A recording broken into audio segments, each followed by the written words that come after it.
संत Thomas Aquinas. संत Thomas Aquinas मध्ययुगीन Europe के एक महान दार्शनिक एवं राजनीतिक विचारक थे। इनका जन्म 28 जनवरी 1225 को इटली के नेपल्स शहर में एक्विनो नगर में हुआ। इनकी मृत्यु 7 मार्च 1274 को केवल 47 वर्ष की उम्र में हो गई। ये महान दार्शनिक थे।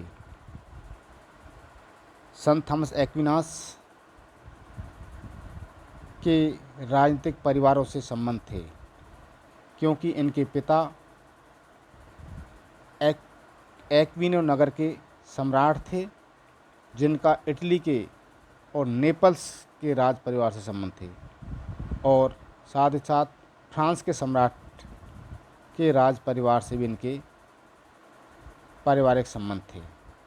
अतः राजशाही परिवार से संबंध रखने वाला संत थॉमस एक्विनास का शासन सत्ता या शासन प्रणाली में किसी प्रकार का मोह नहीं था। इनके परिवार वाले चाहते थे कि ये शासन सत्ता में भाग लें, परंतु अपनी प्रारंभिक शिक्षा फ्रांस में संपूर्ण करने के बाद 1244 ईस्वी में इन्होंने अपने परिवार के विरोध होने के बावजूद डोमिनिकन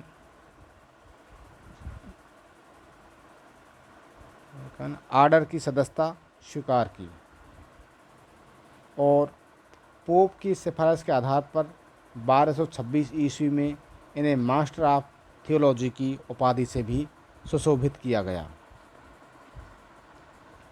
इन्होंने अपने जीवन काल में लगभग 60 ग्रंथों की रचना की, जिनमें प्रमुख थे ethics, politics, Summa Theologica, on kingship, rule of princes इनकी प्रमुख पुस्तक हुआ करती थी, जिसमें से खास करके सुम्मा थियोलॉजिका का विशेष उल्लेख किया जाता है, क्योंकि इसी के माध्यम से इन्होंने अपने विचारों को आगे बढ़ाने का प्रयास किया।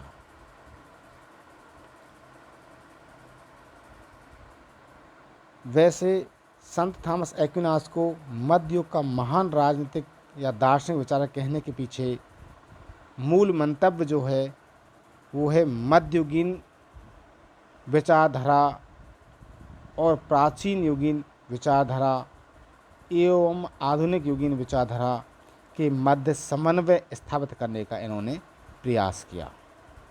इसलिए फोस्टर ने इनके बारे में कहा है कि शायद ही कोई और दूसरा व्यक्ति अकेला संत ऑगस्टाइन की तरह या संत थॉमस एक्विनास की तरह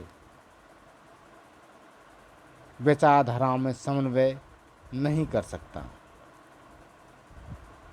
इसी प्रकार से सेबाइन ने कहा है कि संत थॉमस एक्विनास समरूपता, मत एकता पर आधारित सार्वभौमिक संश्लेषण सर्वगीण पद्धति के निर्माण में प्रयत्नशील रहा है, जिसमें उसे सफलता भी मिली।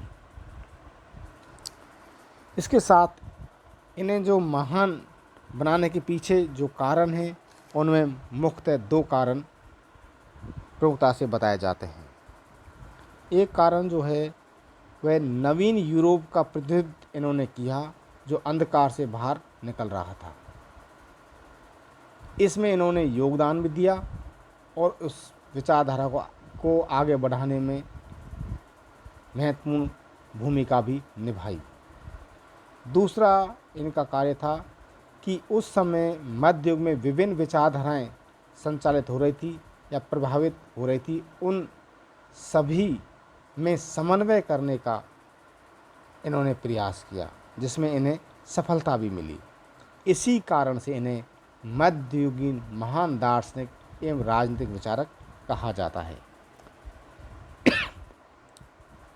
वैसे संत थॉमस एक्विनास ने कई क्षेत्रों में अपने विचार दिए हैं, परंतु इनके राजनीतिक चिंतन के ऊपर दिए गए विचार महत्वपूर्ण रूप से इन्हें महान दार्शनिक या महान राजनीतिक विचारक की श्रेणी में रखते हैं।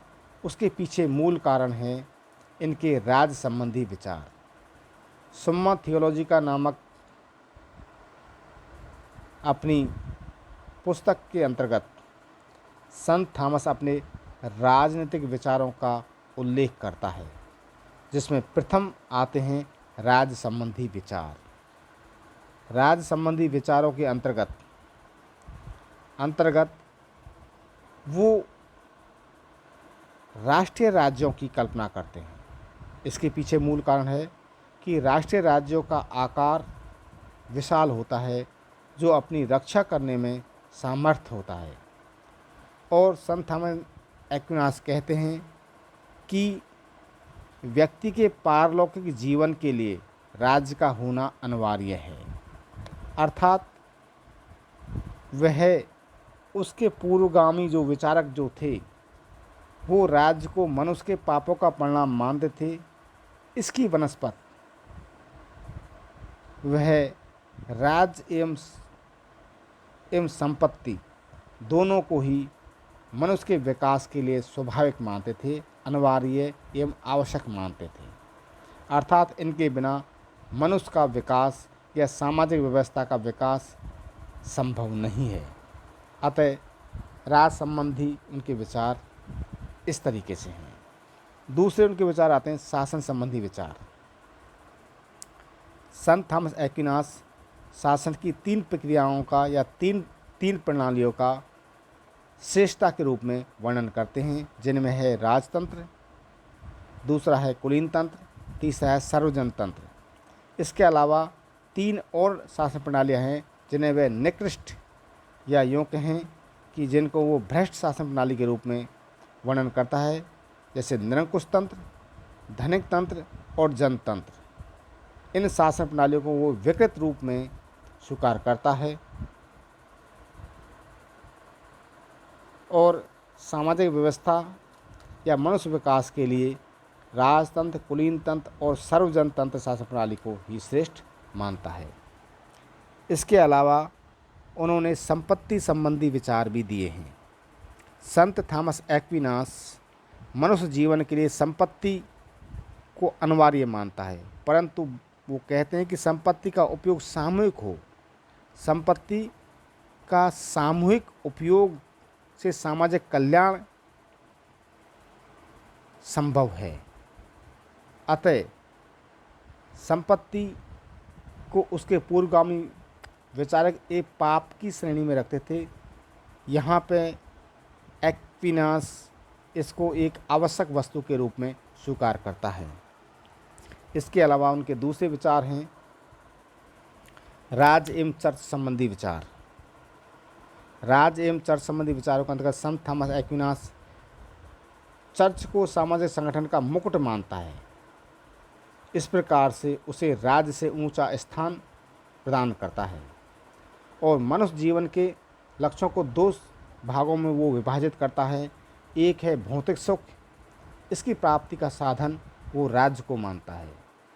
दूसरा सुख है पारलौकिक सुख, इसकी प्राप्ति का साधन वो चर्च को मानता है। अर्थात एक्विनास कहता है कि राजा का ये कर्तव्य और दायित्व है कि वह चर्च और राज्य के जो दायित्व हैं उनमें इस प्रकार से समन्वय स्थापित करे कि ईश्वरीय सत्ता की इच्छा पूरी हो और धर्म की वृद्धि हो और जो चर्च के देवीय कानून वो राज सत्ता के ऊपर स्थापित हों, क्योंकि भौतिक सुख यह लोक तक ही संभव है, जबकि पारलौकिक सुख परलोक से संबंधित है, व्यक्ति के मोक्ष से संबंधित है। इसलिए राजा का ये दायित्व बनता है कि वह एक जहाज के चालक की तरह इसका संचालन करे, जिससे कि व्यक्ति का सही तरीके से राज सत्ता के उपयोग के माध्यम से चर्च सत्ता के अधीन रहते हुए पारलौकिक सुख की प्राप्ति की जा सके, अर्थात उसका परलोक ठीक हो जाए। इसके अलावा उनके दूसरे विचार हैं संपत्ति संबंधी विचार, दासता संबंधी विचार। अरस्तु ने दास प्रथा को एक संस्था माना है, उसी प्रकार से संत थॉमस एक्विनास ने भी दासता को एक संस्था के रूप में स्वीकार किया है, परंतु वो दासता को एक भय के रूप में स्वीकार करता है, सैनिकों में निडरता और साहस का संचार करने के रूप में स्वीकार करता है। अर्थात युद्ध में हारे हुए सिपाहियों को दास बनाया जाए। अगर ऐसा होगा तो उनके अंदर निडर और भय का एक भाव पैदा होगा, जिससे कि वो राज्य की रक्षा के लिए अपना महत्वपूर्ण योगदान दे सकते हैं और जिससे कि राज्य किसी के अधीन नहीं हो सकता। तो यहाँ पे दास सत्ता को राज सुरक्षा के हित में सैनिकों में निडरता, साहस पैदा करने के दृष्टिकोण से वह दास सत्ता का समर्थन करता है। इसके अलावा वो कानूनों के बारे में भी वर्णन करते हैं। संत थॉमस एक्विनास कहते हैं कि कानून 4 प्रकार के होते हैं: शाश्वत कानून, प्राकृतिक कानून, मानवीय कानून एवं देवीय कानून।